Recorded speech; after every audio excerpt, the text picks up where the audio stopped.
Candy Darling, from November 24 of 1944 to March 21st of 1974, was an American actress, best known as a Warhol superstar and transgender icon. She starred in Andy Warhol's film Flesh (1968) and Woman in Revolt (1971) and was a muse of the Velvet Underground. Candy Darling was born in Forest Hills, Queens, the child of Teresa Slattery, a bookkeeper at Manhattan's Jockey Club, and James Slattery, who was described as a violent alcoholic. Darling's early was spent in a Massapequa Park, Long Island, where she and her mother moved after her parents' divorce. She spent much of her childhood watching television and old Hollywood movies, from which she learned to impersonate her favorite actresses such as Joan Bennett and Kim Novak.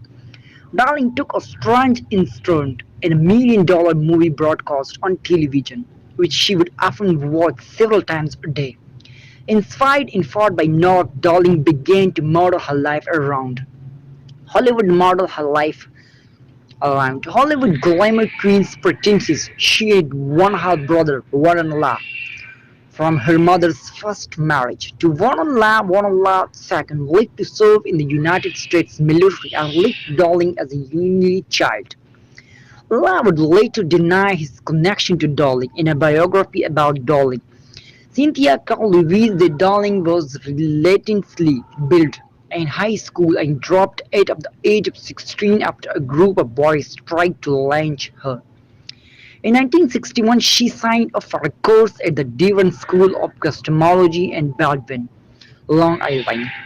Darling later said that these learned about the mysteries of sex from a salesman in a local children's shoe store, and finally revealed an inclination towards cross-dressing when her mother confronted her about local rumors which described Darling as dressing as a girl and frequenting a local gay bar called the Haloft. In response, Darling left the room and returned in permanent clothing.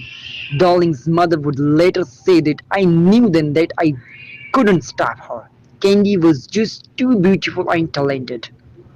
After coming out publicly, Darling would take a short cab ride to the Long Island Railroad station. Avoiding the attention of neighbors she would receive by walking to the train. From there, she would take the train to Manhattan. After sitting across from Long Island Stolly Joy Hutton in Manhattan, she would repair to her family home at 79 First Avenue in Massapequa Park as her county house and spend time in Greenwich Village, meeting people through Shemale Levy and Bleecker Street. Darling met Jeremiah Newton in the summer of 1966, when Newton was on his first trip to Greenwich Village from his home in Flushing, Queens. The two became friends and roommates, living together in Manhattan and Brooklyn until the time of Darling's death in 1974. Darling first took the name Hope Slattery, according to Bob Clasillo.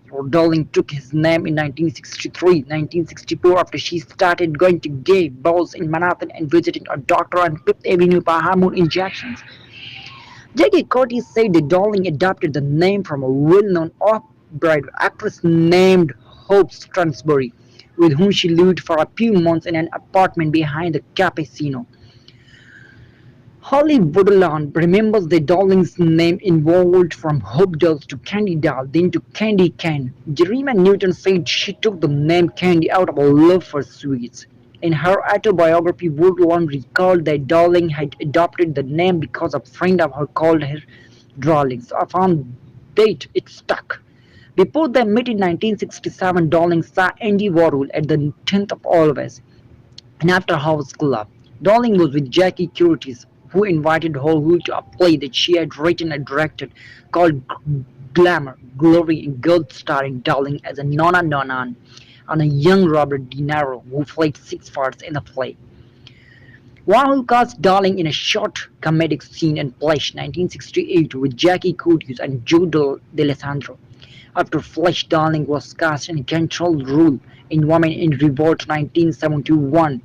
Woman in Revolt was first shown at the first Los Angeles Films as Sex. It was later shown as Andy Warhol's Woman.